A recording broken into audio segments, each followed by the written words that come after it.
Hello, welcome to another draft video. Today I'm going to be doing a traditional draft, best 2 out of 3, and hoping to highlight the differences between drafting best 2 out of 3 versus best of 1. Hopefully some situations will come up that will allow me to demonstrate that. So let's hop in the queue, and lucky us, we've got an almost full one.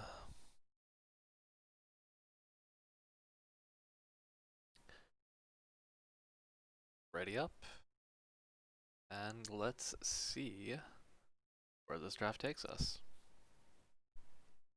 Ooh, loving this. Alright. Well, we got a first pick Scavenging Ooze, and that's not particularly difficult. If the Ooze wasn't in the pack, I'd probably take the Palladium Mirror. I love Palladium Mirror. Being able to drop 6 drops on turn 4, very powerful. Also a Griffin Airy and a Mistral Singer as other pretty good cards in the pack, as well as a Drowsing Pteranodon, but yeah. If you don't Scooze, you lose. The card's just that good. Like, you gotta love a 2-drop that becomes a just can become a 5/5 or bigger in the mid game. And because there are plenty of reanimation shenanigans in this set, having some incidental graveyard hate is very strong. As well as shutting down things like Kinetic Augur and Experimental Overload. Okay, now this is an interesting one because there's a shrine here, green shrine. Now, in terms of shrines that I like to pair with other shrines, green is pretty low on the list. I'd much rather have red shrine, blue shrine, or black shrine. But still, it's not the worst idea to just hedge on a shrine. It's either that or I'm taking this Mistral Singer. But let's take shrine and see where it goes. Alright. So now, if we want to completely stay our colors as a Truffle Snout, which is perfectly fine, and would put us towards some kind of +1/+1 counters deck with the Truffle Snout and the Scavenging Ooze. Hope to pick up cards that go in that nature. However, if I'm planning on branching out, there is a Twin Blade Assassins in this pack, and 5/4 for 5 is pretty decent stats, and it really just lets you swing in. And because I have the Scavenging Ooze, I am hoping to trade a fair amount to get a bunch of creatures in the graveyard. So I think Twin Blade Assassin is a pretty solid pickup here. Okay. Well, we can get some fixing if we wanted to, but I'd rather take one of the green +1/+1 counters creatures here. Now, Pride Malkin is solid on its own, but Wildwood Scourge just Scavenging Ooze also puts counters on it as well. It's pretty solid. It's always going to be like a little bit below curve for where you want, so you really gotta be able to activate it at least once to get a good rate on it, but it's a solid pickup nonetheless. Here, you can just fill in that 4 spot in our curve with a Sabertooth Mauler, another +1/+1 counter creature, another creature that likes it when other creatures die. I think that's a very easy pickup there. Okay. Now we get into. Well, I was about to say the first pick that's like, ooh, best of 3 is going to really influence my judgment here, but I think I'm just taking Skyway Sniper regardless. There's. I think the only 1 toughness flying creature in this is Sky Scanner, so this does need to be able to hit 6 mana to really do things out of the sky, but it's a card that's certainly main deckable, and it and Duress are also great out of the sideboard, so really happy taking a Skyway Sniper here. Pack pick 7, and we're a little bit of a whiff here. Uh, Potentially, because we're only in another color for Twin Blaze Assassins, and we could branch out. I like Bolt Hound, not, but more in white red than this. But I just don't like Track Down very much. It's just a really awkward anticipate. Same with Forgotten Sentinel. I think I'm just gonna take the Bolt Hound here and hedge. Maybe I'll open a amazing red card in the next pack, and it's just like, okay, big pivot. So here, Caged Zombie, Meteorite, Masked Blackguard, or Citizen Training. As much as I like having creatures, Masked Blackguard is pretty replaceable. I think I'm just going to snag up this Citizen Training here. I've got a fair few large creatures that would appreciate the trample. Okay, so here is a pretty much a whiff. Yeah, this Life Goes On could be a decent sideboard card just to gain 8 life out of nowhere, but I'm not taking that. I'd rather just pick up a turn to slag just in case the red ends up being the better second option. And very well might be, because there is a Turret Ogre here, as there are 2 sideboard cards in Return to Nature and Run Afoul, but I would rather just have a nice Turret Ogre here. You can pick up those other cards very easily. Here, if I was more sold on my black, then I would maybe take the Blood Glutton, but it's looking like that might not be the case. It's really going to depend on what I open next pack. But Truffle Snout's a good pickup here. Now here, I can take this Life Goes On and throw it in the sideboard and be happy. There's another turn to slag, which I suppose I'm taking. I'm not playing Gloomsower, and the card I'd most like to take out of the pack was Teferi's Protege, but we'll see if I'm blue. Oh, Discontinuity. That's a really spicy one, but we're quite a ways away from blue right now. There's a Cultivate, which is that's card advantage right there, and does a little bit of ramp as well. Or we could branch into white for Conclave Mentor. I've already got a fair few +1/+1 counters cards. I'm not really sold that much on my red or my black. And Conclave Mentor is a powerful enough card that I think I might just take it. Yeah, I think I'm going to take it. And we're somewhat punished here. Like, we could take it. We want to keep going white, we're going to be cut off on a Volcanic Salvo. That is a very powerful card to be sure, but I don't know. I think we have a lane that we're going in, and I'm pretty happy about it. Here I can pick up either Brontodon or Feet of Resistance and be, again, pretty happy that I'm going in the green-white direction. Passing up on a Heartfire Immolator here if I had chosen to stay red. But Feet of Resistance is such a strong trick that I'm extremely happy about having 1 or 2 of those. Ooh. Now this is some gas right here. I love Speaker of the Heavens. It's actually I have actually been able to activate a few times here, and it's been very good. But we got a Basri's Acolyte here, and this is one of my favorite commons in the set. Ooh, Houndmaster. But we're a bit far off from that. Let's throw away these other cards that are not in the colors that we want to play, because I think we made the right call. This is shaping up to be quite the strong deck. And here we have the choice between another Truffle Snout or a Daybreak Charger. And I think I'm going to take the Charger here. I want to fill up more 2-drops. Nice. We get a Hunter's Edge here.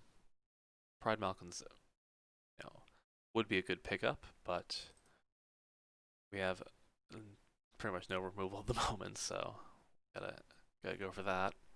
There's another Truffle Snout. I'll take that over a big Dreadmaw because we're looking like quite the synergistic deck over here. A late Fungal Rebirth, I'm very happy about. I love that card. And the Cultivate Wield, excellent. I'm going to take that over the Dreadmaw.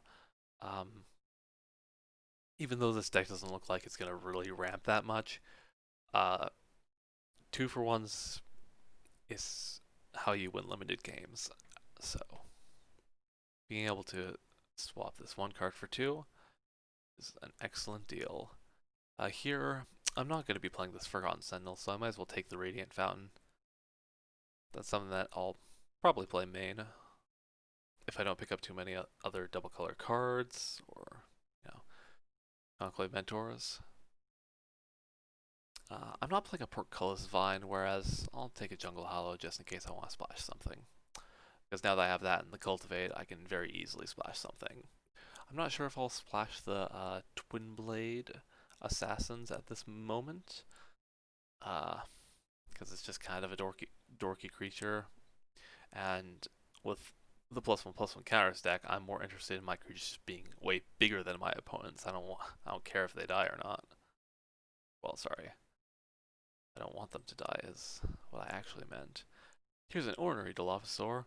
I don't like this card at all. I'm taking a Defiant Strike. Okay, so we got a third Truffle Snout. No Season Trading or Garruk's Gorehorn. This says to me the green is very open, and I'm very happy to take a third Truffle Snout here. Don't want to be playing too many Season Tradings, because this is a deck that wants to flood the board with creatures, and the more non-creature spells I have, the less creatures I'm playing.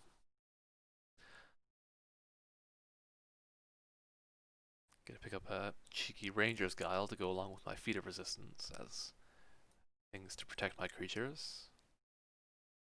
Here we go. Wow, okay. We got a Boss Reach Solidarity. That's a huge reward here. Mazemind Tome is a really good card. And yes, I know I said like 2-for-1s make limited decks, and this is, a 4-for-1 if you draw all those cards. But Boss Reach Solidarity is that's gonna win me some games for sure. Okay, we got another Cultivate. I'm not interested in another one of those. We got a 4th Truffle Snout if we really want one. Not really interested in that either. But Gnarled Sage is a decently sized creature that has reach to block stuff. Alternatively, Swift Response, though. That's mostly going to be best in my deck for taking care of pesky flyers that are getting in. But I finally here's something where if this was best of 1, I would just take the Gnarled Sage and probably run it. But because this is best of 3, I'm taking Swift Response to deal with flyers decks or extremely aggressive decks. Now here, we're definitely in the right archetype because we've got, so many rewards here. So the question is, do I take the Invigorating Surge or the Conclave Mentor? Or the Hunter's Edge? I think it's a fairly easy Conclave Mentor. Invigorating Surge is extremely powerful. Instant speed. Like, all things being equal, it's 2+1/+1 counters at instant speed. Incredible. Any more than that, and it's just insane. But yeah, another Conclave Mentor is a huge pickup for me. There's a Grasp of Darkness, but I'm certainly not splashing that. I have 0 flyers for the Celestial Enforcer. Garruk's Uprising, giving all my creatures trample is pretty sweet. I don't have very many creatures that come in as 4 power, so I'm probably not going to be drawing too many cards off of it. This is a case where I'm going to take the Concordia Pegasus. I might end up running it main. Alternatively, I can bring it out the sideboard for early defense. So here, I'm gonna take the secure the scene because again, green white not the most removal in this kind of deck. Uh, I'll keep it in the main deck for now, and we'll see what happens. And that's a late waker of waves. What are people doing? That card's so insane, so insane. So here, I get to take a return to nature for the side. Can't be unhappy about that. I'm likely not playing any of these that I pick up. You know, the sideboard. I suppose I'll take a Warded Battlements just so that I don't have to take the stupid Dilophosaur because I hate that card. We've got 0 things for Fierce Empath, but we do get a run afoul here to snag some flyers if need be. Another Concordia Pegasus.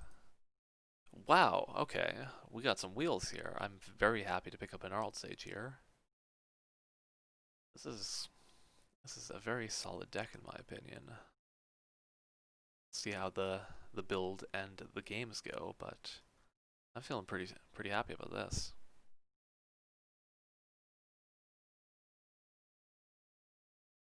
Get the Sanctum out here, though. I don't even think I saw a single other Sanctum. I might have missed a red one. Wow, the Invigorating Surge came back? Oh my goodness. We're just getting rewarded here.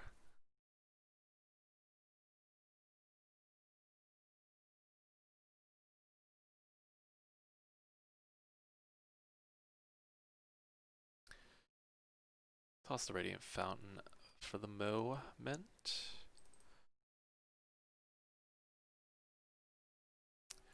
Well, let's keep the Celestial Enforcer now that I have 2 Concordia Pegasus and at least, you know, review the entire deck first. 43 cards, and what a 43 it is.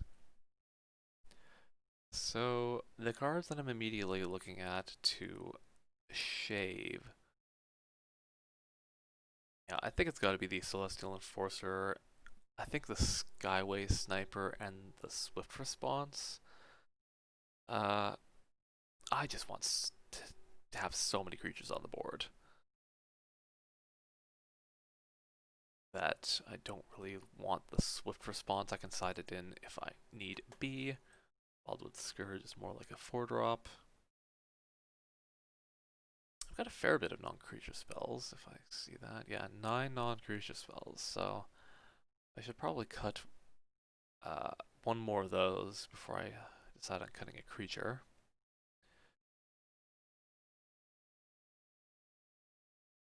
It's a bit tough. I think it's the Citizen training that's kind of fluff, whereas like Ranger Scout and Feat of Resistance protect my things. Feat of Resistance adds a +1/+1 counter. You know how much I love those in this deck.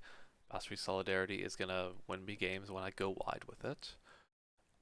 Cultivate is a 2-for-1 that's gonna enable me to play a lot of spells later on, including huge Wildwood Scourges.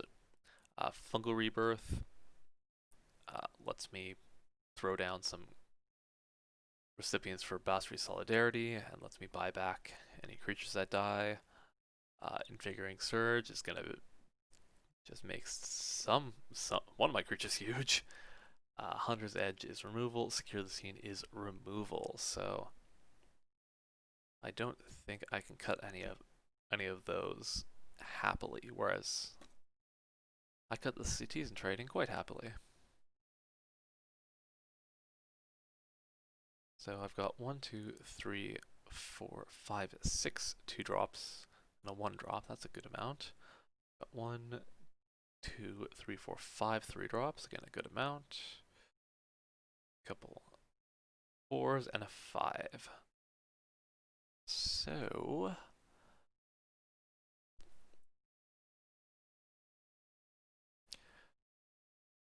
think I'm gonna cut the Skyway Sniper and see how this goes. The Celestial Enforcer is a bit sketch with only the two other flyers, but 2 3 for 3 is much better than a 1 2 for 2 or 1 2 for 1. My apologies. And yeah, so I'm pretty. Ooh, hold up. Aha! You almost got me there. Rather have double white because I've got more white early drops, and Bastri's Acolyte is much more important for me to throw on the field than Gnarled Sage. So yeah, this main deck looks excellent, and we've got Swift Response, Run Afoul, Skyway Sniper, a couple Return to Natures, even a couple Life Goes On if things get real bad.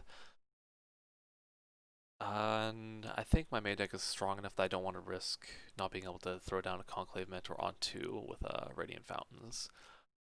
So yeah, I'm loving the look of this, and let's take it to the games.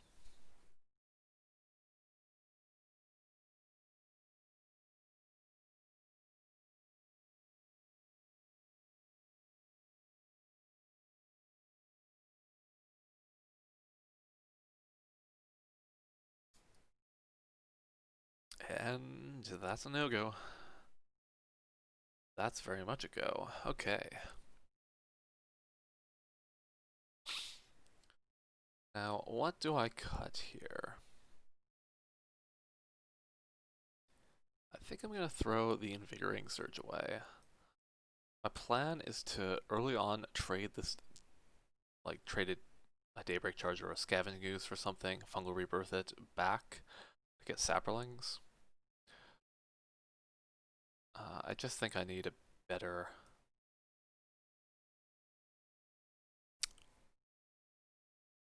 board plan just in case something goes wrong than relying on this whatever that thing is to save me. The Invigorating Surge. Ah, they didn't bite. So we can play the Truffle Snout.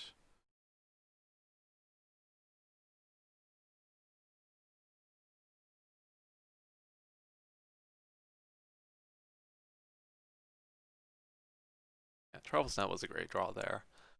That enabled me to just play that instead of having to, throw down Dustbreak Charger and probably end up losing my Ooze with Fungal Rebirth nowhere to be found.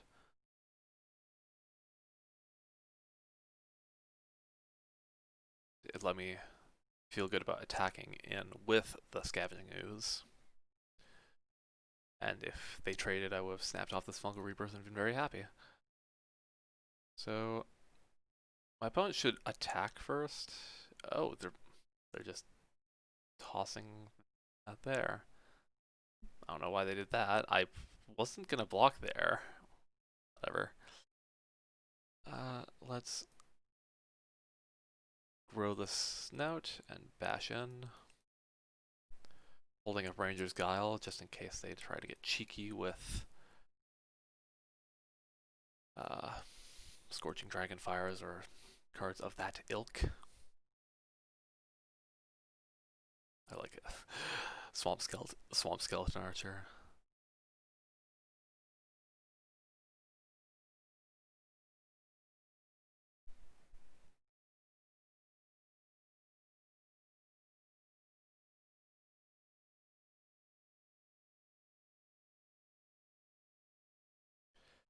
If my opponent blocks here. Interesting, they didn't want to. They must have like a Sure Strike or something. Some kind of trick that they want this Magma to be able to block and then use like the Sure Strike to deal with one of my creatures. I thought about attacking. They're attacking, wow. I'm not entirely sure what my opponent's game plan is. Pass, it's extremely likely they have a Goblin Wizardry or a removal spell or something, but they're not the beatdown.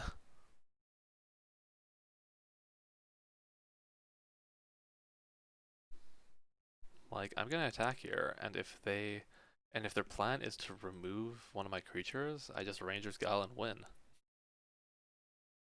Alternatively, their plan could be to Goblin Wizardry block, but I'm just not gonna use the Ranger's Guile just yet. Like, I'm so far ahead, I don't really want to show them that the Ranger's Guile, and if I do Ranger's Guile and then they respond with a removal spell, then that's horrible for me. But it looks like my opponent just has nothing.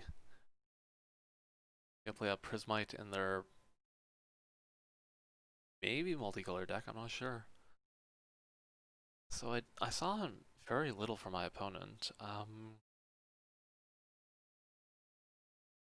They have a Magma, which is pulling me towards a Swift response, perhaps. But I didn't see any flyers. They are blue, though. I saw like a whole bunch of nothing, so I think I'll throw down the Celestial Enforcer and throw up this Swift response.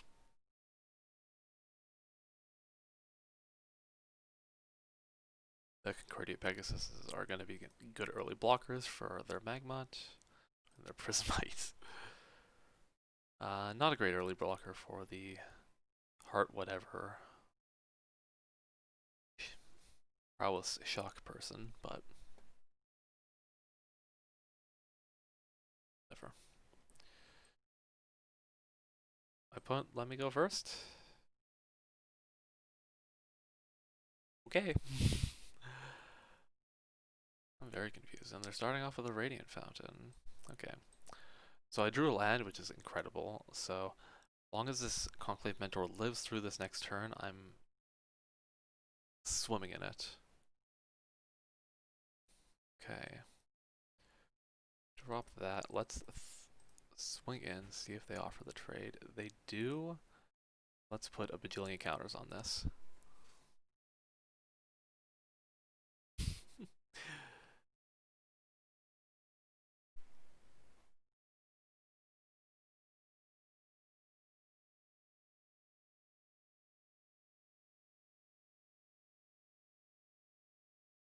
Two, three.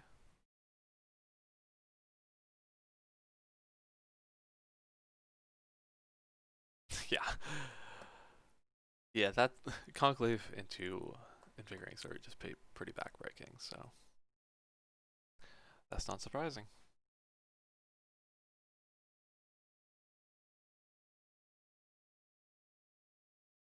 Well, that was fairly easy, but my opponent did pretty much nothing both games, so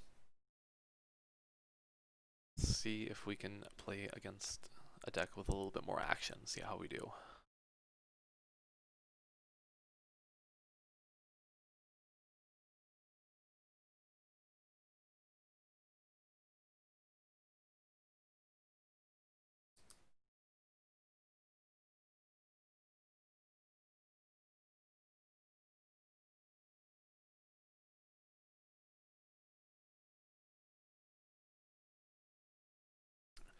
Interesting. 5 lands, Basri Solidarity, Scavenging Ooze. I don't like the look of that. Oh, I like the look of this less, but my opponent mulliganed twice, and we've got the Wombo combo. Alright.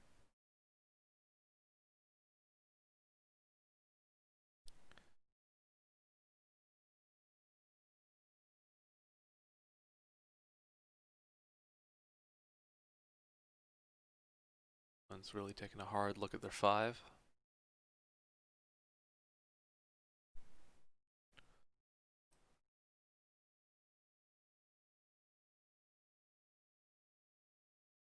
Let's see what we got. Alright, we got a fellow green-white deck.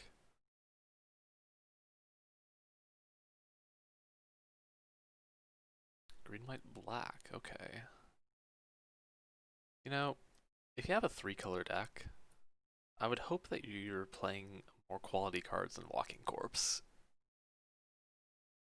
Like, the reason to play more than 2 colors is that... Okay, well... I suppose if they have the zombie man, that does make some amount of sense. So let's pass and hope that they don't have anything crazy here. By crazy, I mean removal.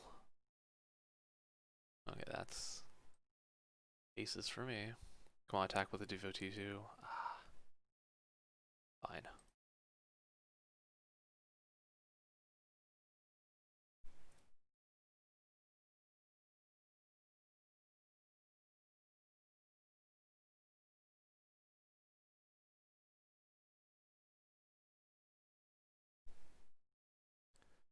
Come on, block. Ah, they didn't block. Okay. Well, I think it's safe to say that my board's superior than theirs, so let's just hope they don't have any kind of interaction. Mind Rot, nixing a land and a Pegasus. 2-for-1 for sure, but that's fine. Ooh, Ranger's Guile. That's gonna be big. Because they might be thinking that they would want to trade their devotee for my Sabertooth Mauler, and I can Ranger's Guile it and say, absolutely not. Alternatively, they chump or just take the 10, and I have Ranger's Guile in case they have removal. Right, I'm pretty happy right now. They're chumping, so they're taking 3. I'll end my turn. Sabertooth Mauler untaps, gets 2 counters on it.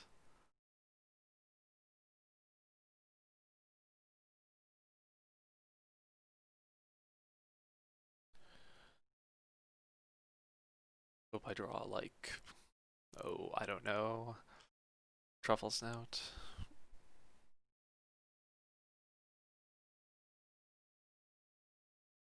Ooh, a Scoos. Oh dear. Alright. Let's do the thing.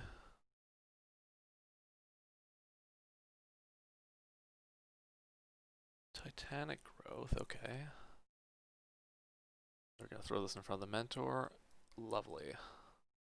Let's outgrow that, and round in for a bunch of damage. And I'll end my turn. I don't want to show them the Scavenging Ooze. I've got 2 7/7s in play. What can they do?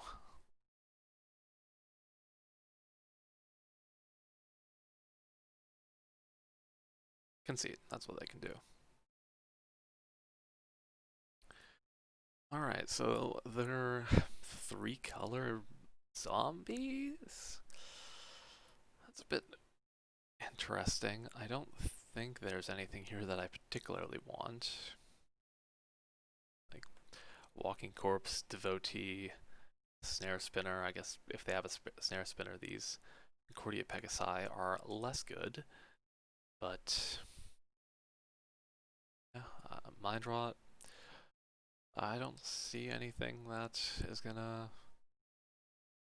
really put me over the edge here.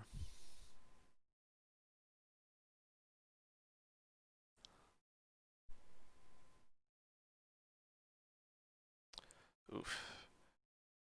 This Cultivate is making this very tempting, but I'm on the draw. My opponent's taking a mulligan. I can safely take one too.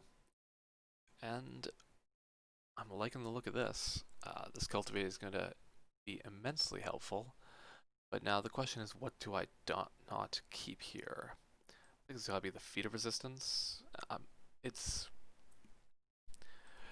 That might come back to bite me. It's possible that the Mauler is the correct choice to not play there.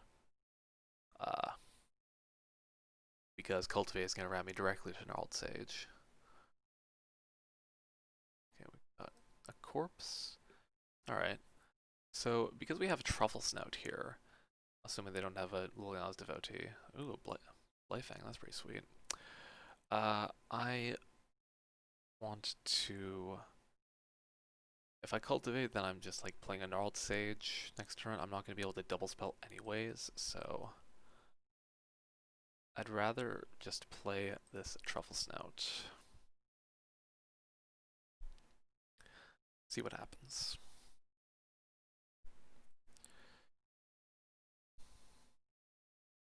This stupid Blightfang is gonna be very annoying. Oh, Mind Rot.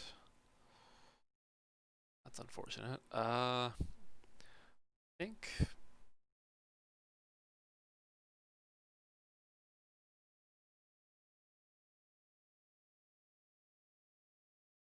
Huh. I think it's good.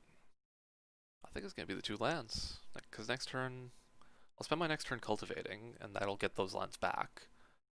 So I basically we traded 3 mana, 2 for 1s. Unless I draw land, in which case I'm just playing the Sabertooth Mauler.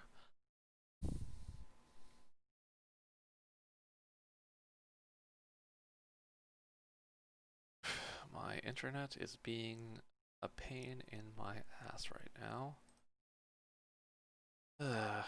Come on. There we go. Okay, drew the land. So, play the Mauler, swing out. And chill. If I draw another land, I'll play the Gnarled Sage, and I will totally block the Blightfang with it, but I do not care.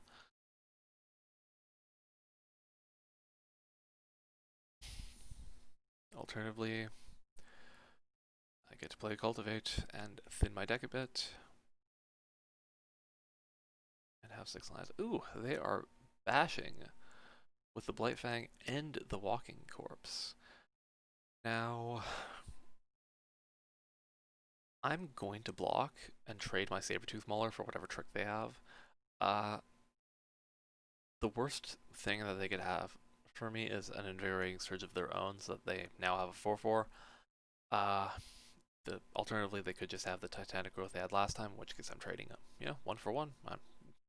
Whatever, I'd rather get rid of that now so I can block this Blightfang, this 4/4, when the time comes. Alternatively, they could have a Ranger's Guile or an Alchemist's Gift to just trade that off. Okay.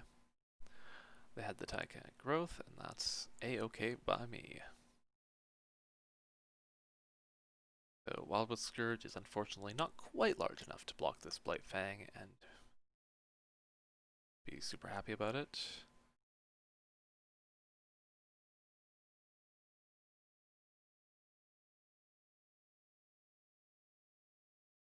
And I'm not playing this Wildwood Scourge for 1.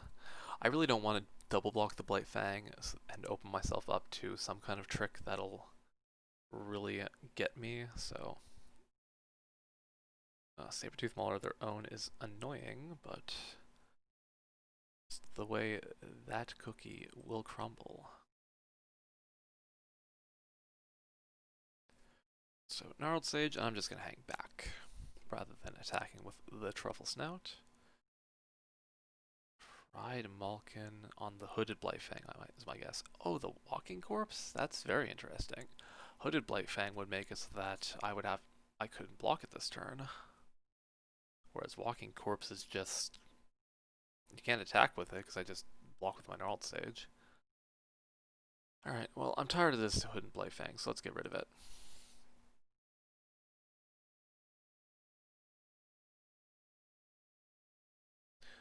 Hunter's Edge, nice. Yeah, let's just do that to get rid of this Mauler and chill out. They're gonna make me discard a card. I'll chuck a Truffle Snout, whatever. I mean, worse if they Mind Rotted me, but I get to have a Hydra in my hand. They're gonna attack with the Walking. They're attacking with both. Ooh. I really do not want to go very low, so I'm gonna let them have it. Let them Titanic Growth me, that's fine. Nice, Conclave Mentor. That's excellent. That was an excellent draw. Now my Wildwood Scourge is larger than the Walking Corpse, and I got to play 2 spells. Very efficient use of mana. So that, well, I guess doesn't matter. Oh, Pestilentes. They really don't want that Conclave Mentor to be on the battlefield. That's for damn sure. So we're just gonna have to sit around and stare at each other. Best draw would be Scavenging Ooze. Skeleton Archer. My face. That's an interesting one. I probably would have swung with the Walking Corpse. I block Skeleton Archer that. You clear the way. I don't want to play this boss free Solidarity here. I desperately need to draw a creature. Because they're getting to the point where they can just swing and I die. On creature, okay. They are swinging. I will block the Walking Corpse for various reasons. It's got a +1/+1 counter on already, and they have the Liliana's Devotee, which makes it bigger. Crap baskets. Okay,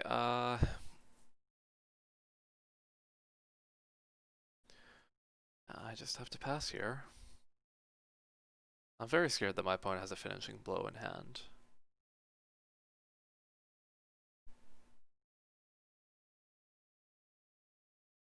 Looking at my graveyard, why would they do that?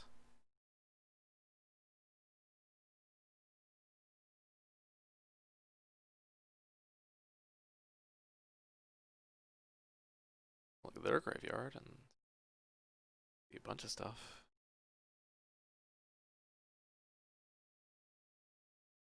Okay, creature, come on.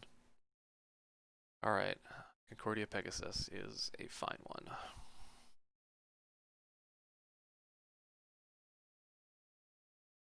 And it's at this point that I will Solidarity.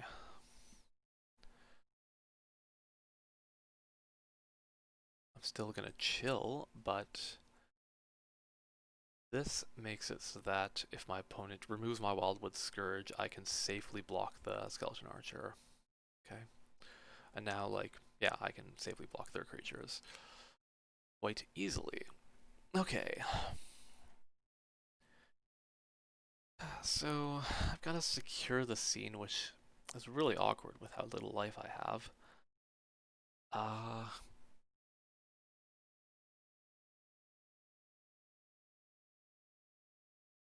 I think I just have to pass here. It's like securing the scene any of their creatures does me no good. And if they play another creature, securing the scene any of those creatures will also do me no good. How's that? 6 mana, that's...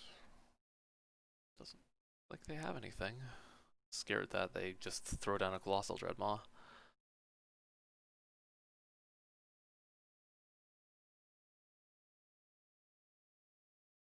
What's my opponent thinking about here? Passing, thank goodness. Okay, we got a Conclave Mentor now. That's a good thing to have. I'm still going to wait on this secure the scene. As of right now, my opponent needs some kind of trick to be able to attack profitably. Whereas now, I pretty desperately have to get rid of Sabertooth Mauler. Because them swing. Well, I have to get rid of the Sabertooth Mauler after I, deal with some things here. Ooh, this is an interesting one. Do I trade my Conclave Mentor for the Skeleton Archer? Nah, that just has to be wrong. So my opponent threw away their Thrashing Brontodon for a counter on Sabertooth Mauler. Not quite sure that's the right play there. Again, still gonna wait on this secure the scene.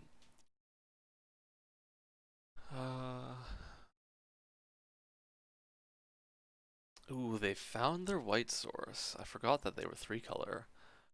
That could be a problem. Gosh darn it, I have too many lands.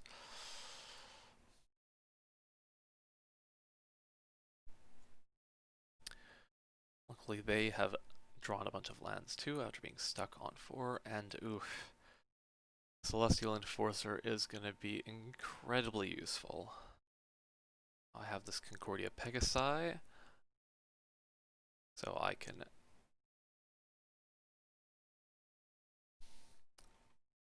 Okay, I think I think the time has finally come to get in there. So let's sear the scene the Sabertooth Mauler. Oh shit. Shoot. Whatever. I should have hit the snare spinner because my Concordia Pegasus still cannot attack at the moment. And I don't want to attack with my Wildwood Scourge and leave me and have them just be able to attack with their Skeleton Archer. Uh, well. Oh. It's how sweet it is. How sweet it is. That's gonna do it. Let's get rid of this stupid Blight Fang.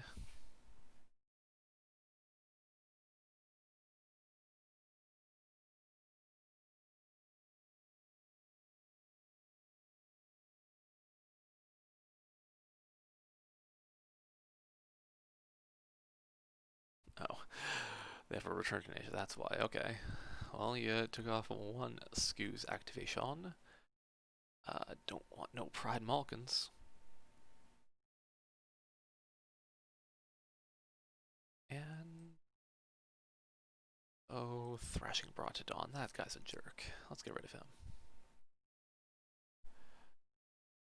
Now we can start giving them the business.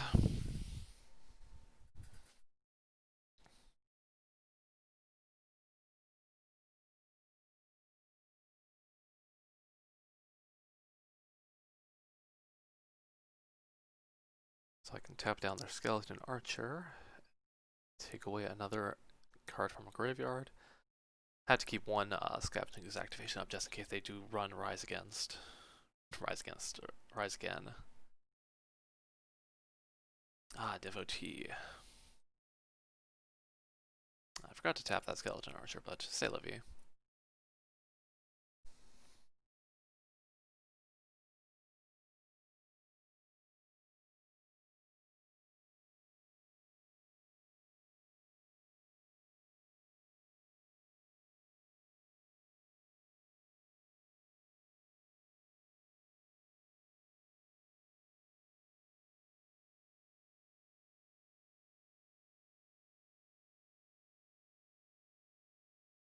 It was even bigger.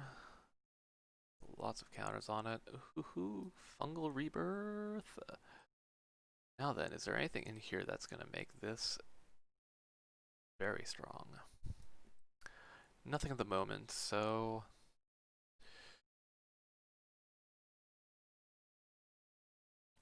let's just swing these two. Oh, it must block both.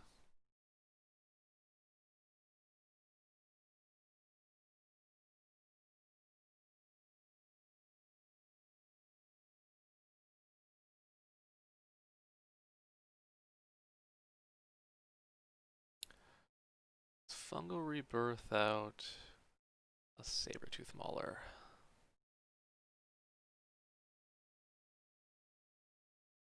Play that, end the turn. It gets a couple counters on it.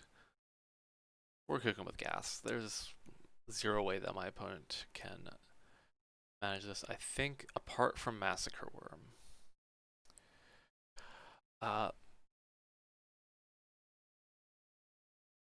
No, even Massacre Worm doesn't do it.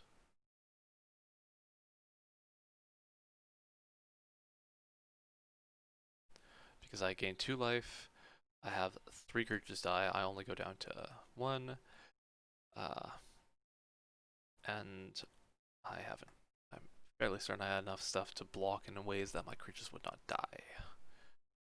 As I also had tapping up. So yeah, that's a second win. I had to fight for that second game there, but inevitability is a sweet, sweet thing. So we got one more to go for the big prize. Really hoping to get that 3-win prize. It's the gap between that and 2 wins is so immense. Like it's a little bit of a feel bad that going 2-1 uh, is 1,000 gems. 1,500 would be the obvious best options that you could, go infinite easier, but that would require people that make this game to be okay with people going infinite. First hand had only a single color, so that's an easy throw out. And this hand has the snout, so that's going to be good.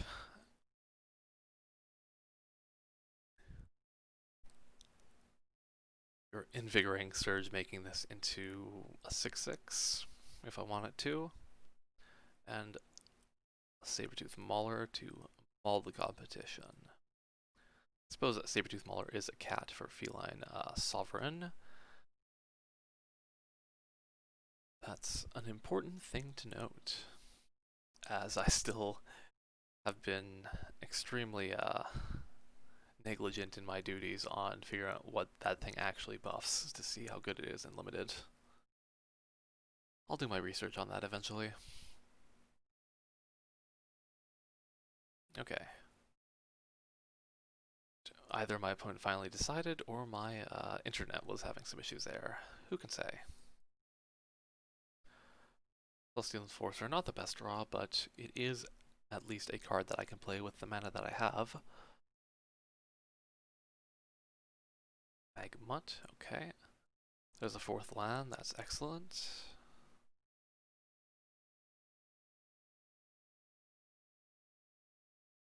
That means I can swing him with this Truffle Snout and happily trade it for a 3-drop that they have, like an Anake Ogre or something like that. Even a Drowsing Tyrannodon, I will absolutely trade for that.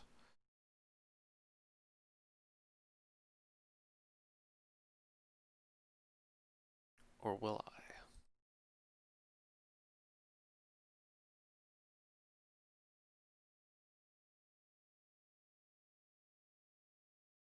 They don't want none, okay.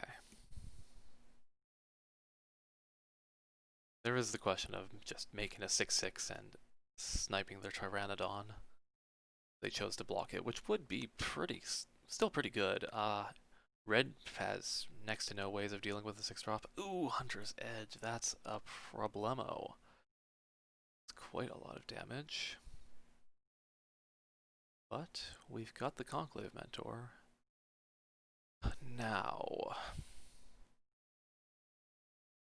did we race here? So this would put on 2 counters up to 5/5, and then it would double that, so 6 counters plus 1 from the Conclave Mentor. 7 counters, that'd be a 9/9? Ooh.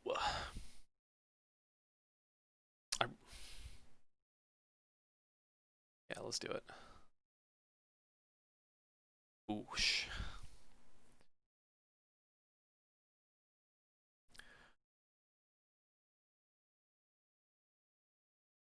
Really make sure that my opponent is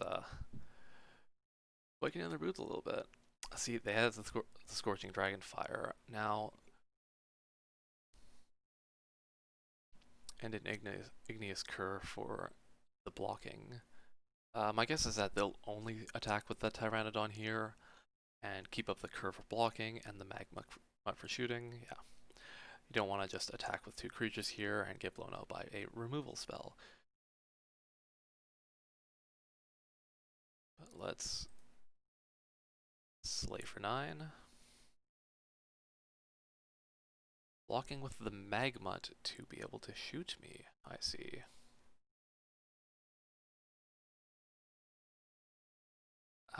In this case, I'm going to play a Truffles now for 4 life.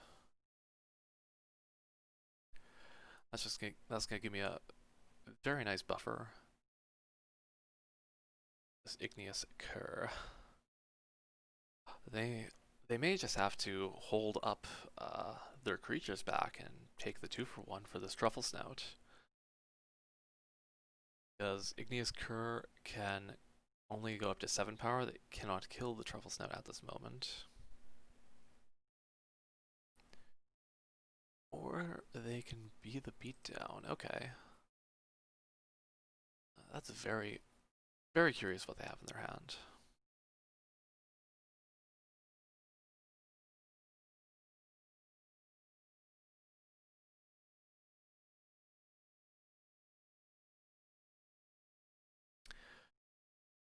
I suppose they could pump twice and then have an Unleash Fury.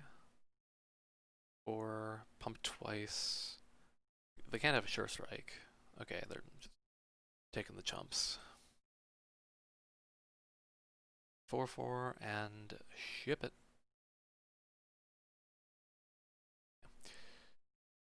I didn't want to attack with Truffle Town just in case they had some awkward combination of Soul Seer, Unleash Fury, and then I just die. Might as well play through all the outs. Now, yeah, so they definitely have an instant in hand.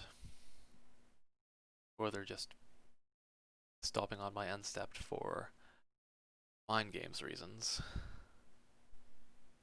Or they're just being extremely salty, I don't know.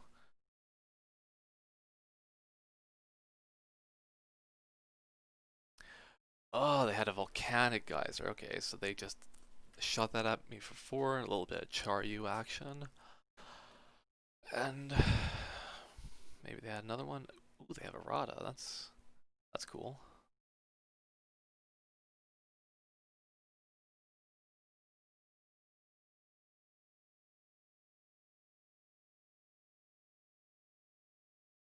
Nice, nice. Okay. So let's swing with both of these. Yeah. Because I'm going to be able to play a Ranger's Enforcer and have a Ranger's Guile up. Or Celestial Enforcer and have a Ranger's Guile up. So pretty much the only way I lose here is if they have another burn spell. 8, so that's not quite enough for a Volcanic Geyser. Oh, they have a Citizen training. That's... I didn't see Trample in the foreseeable options of me losing. That could be a problem.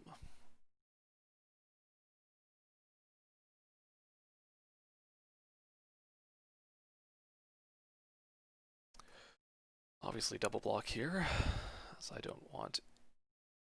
Oh, balls, right. That, I forgot about that ability, so that's plus 8. It's 12, so that's 1, 2, 3, 4, 5. Crap. Yeah, that Citizen training really got me there. I ended up gang punched for attacking with that Gnarled Sage. Wow. That's crazy.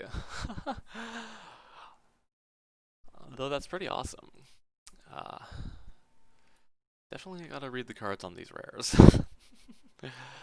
Though, even then, I may have still attacked. I don't know.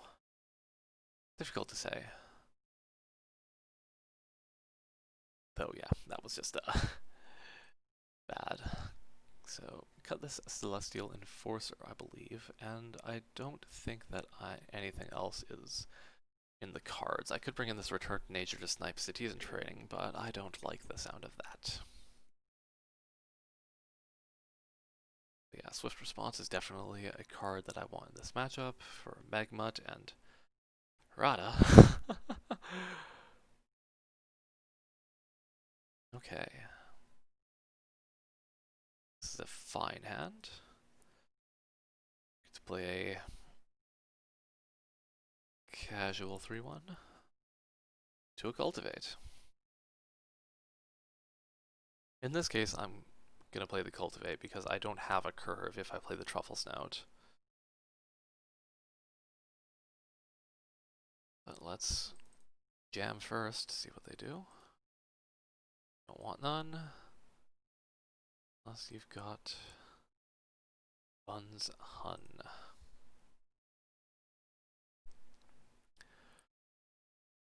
Now I could play this Gnarled Sage. Ooh, Llanowar Visionary. Annoying that they have a teeny bit of ramp of their own.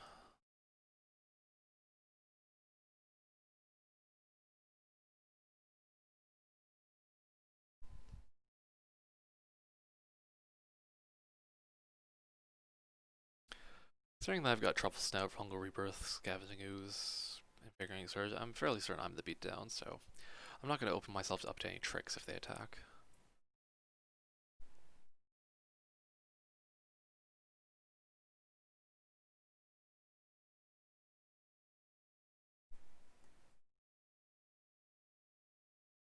Citizen trading on the Cur, that's pretty sweet. Secure the Scene is going to be quite strong. Let's bash and see what they do. They're going to take 7. Alright, let's toss down El Truffle Reno. Counter and an Ooze. So, Invigorating Surge, secure the scene in case they have a particularly scary blocker. I'm feeling good in this situation, but I was feeling good in the last game too, so Shock from my Scavenging Ooze is fine. Rather go there than at my face or destroying one of my other creatures, because as it stood, Scavenging Ooze had no food. I was probably thinking, do they want to get in here with this Igneous Cur or not? So they could get in for 6, put me to 11, and then I'm attacking back. Yeah, no, I'm fine with taking this here.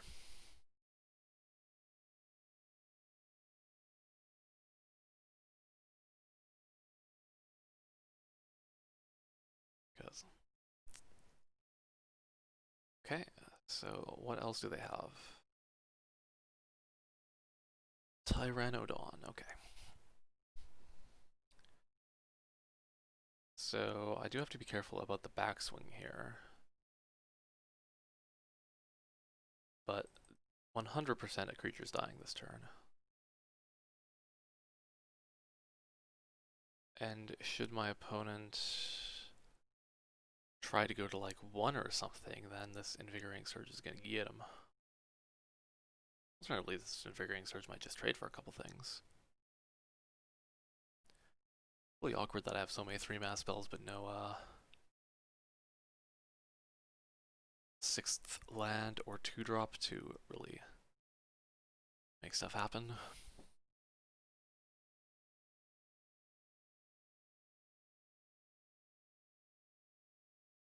So I love it.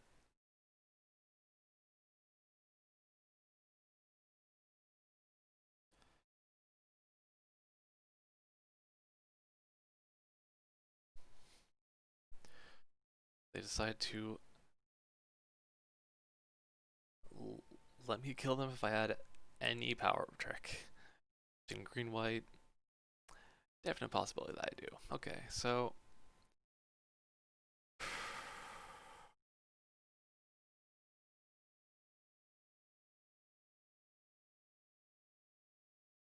possible that I want this Celestial Enforcer instead of this Gnarled Sage. It's just another cheap creature. Alternatively, I could throw in this Life Goes On for maximum bad matters when we're racing.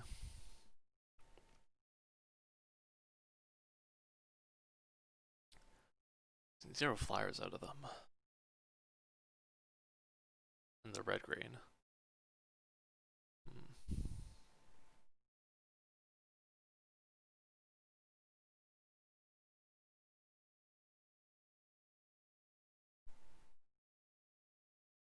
Let's try it.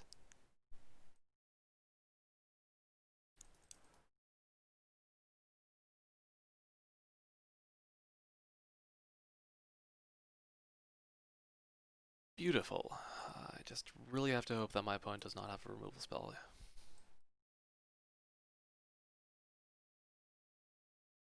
But even then, if they remove my...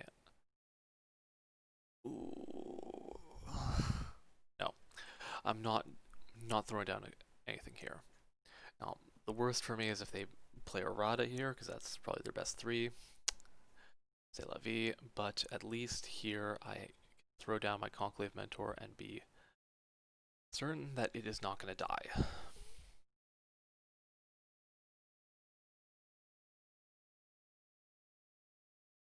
They got to draw a card by playing thing off the top.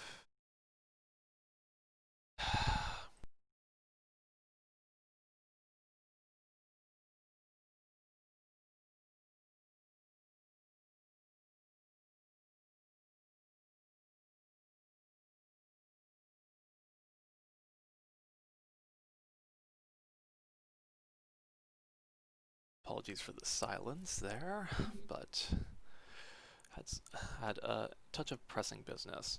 Hunter's Edge is an incredible draw. Alright, we have successfully outmaneuvered our opponent with maximum luck.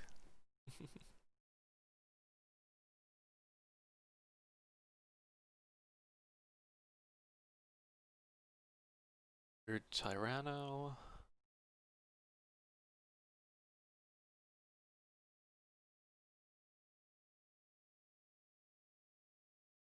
Let's go Pride Malkin. Ooze. And pass. So I'm really putting my opponent on having removal spells for them to be back in this game. If they don't have any at this exact moment, then I'm pretty solid. In retrospect, I should have just played the Ooze and left up and used a couple activations on their creatures so that I don't get a removal spelled.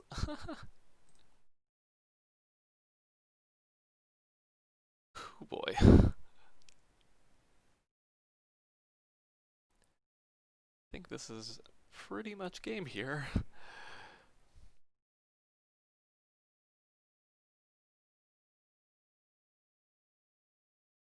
Now I have my Invigorating Surge up just in case they try to like do some stuff.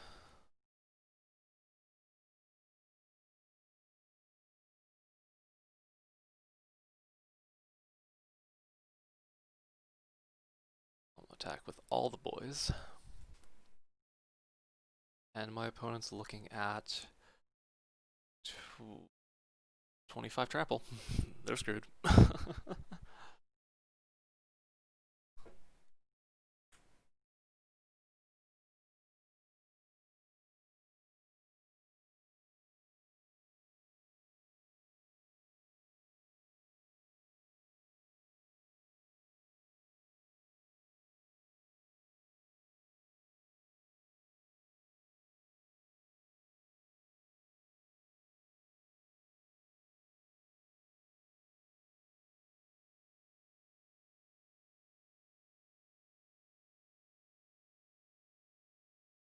Nice. Alright, so that's the draft. +1/+1 counters are an extremely good strategy in this limited format. So I would encourage anybody that if you suspect that that deck might be open, like, try to go into it. It's extremely strong. You've got fantastic commons in Pride Malkin, Truffle Snout, Bostri's Acolyte. Oof, I didn't even see my Bostri's Acolyte this time. But I guess I didn't really need to. Fantastic uncommons in the Conclave Mentor, Invigorating Surge. Fantastic rares and Scavenging Ooze, Bostri's Lieutenant. Like there's so much support for it. And you've even got like Hunter's Edge as a common removal spell that synergizes amazingly. Sabertooth Mauler, as you saw.